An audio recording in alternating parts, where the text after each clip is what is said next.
Naospital ang isang taxi driver matapos gilitan ng isa sa mga pasahero niya sa Maynila. Paliwanag ng suspect hindi niya sinasadya ang nangyari. May unang balita si Jomer Apresto.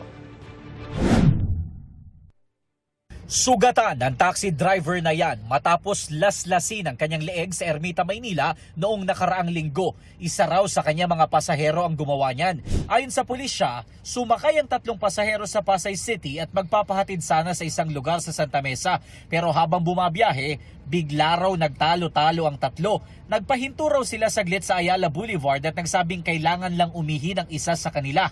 Narinig niya na lang na sumigaw yung isa na kanain mo na yan. Saka siya ginilitan.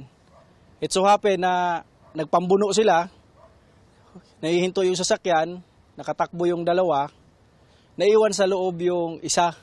Agad naman nakahingi ng tulong ang biktima sa mga tauhan ng Manila District Traffic Enforcement Unit at Manila Traffic and Parking Bureau kaya nahuli ang isa sa tatlong sospek na kinilala sa alias na Simplicio. Isinugod naman sa pagamutan ng sugatang biktima. Nakalabas siya makalipas ang 2 araw. Sa follow-up operation natuntun sa Mandaluyong City ang ikalawang sospek na kinilala sa alias na De Guzman.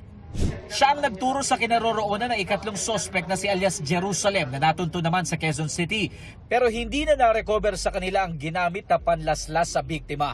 Ang nakikita ng pulisya na motibo sa krimen, posibleng namahala ng mga sospek sa kanilang pamasahe. According sa mga sospek natin, nagtaka sila kasi tumataas yung metro. Pero according naman sa biktima, parang wala lang pamasahe yata yung tatlo. Sa kwento ng suspect na si Simplicio, katatapos lang nilang mag-apply ng trabaho bilang construction worker. Pagkasakay nila ng taxi, bigla raw humirit ng dagdag na 50 pesos sa flag down rate ang biktima. Pumayag naman umano sila per 250 pesos lang ang kanilang hawak na pera noon at pagdating sa Ayala Boulevard, nasa 280 pesos na raw ang kanilang taximeter. Pero nagsabi na rin po kung uutang ako dun sa dropping point namin.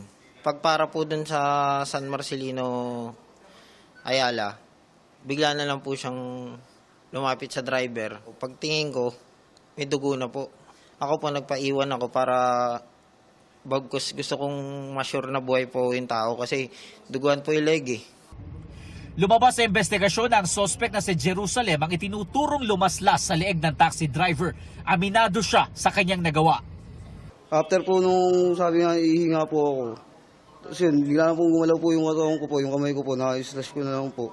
Napagtanto ko po na ba't umihawak na nakakakutsili. Pero overpatig siguro po, tsas gutom po. Habang ang sospek na si De Guzman, wala raw talaga sanang planong tumakas. Pagkatakbo niya po, inaboy ko po siya.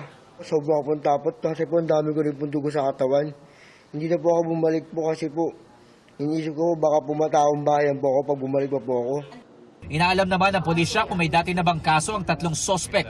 Mananatili sa kustodiya ng Ermita Police Station ng mga sospek na nahaharap sa reklamong frustrated murder. Ito ang unang balita. Jomer Apresto para sa GMA Integrated News. Igan, mauna ka sa mga balita, mag-subscribe na sa GMA Integrated News sa YouTube para sa iba't ibang ulat sa ating bansa.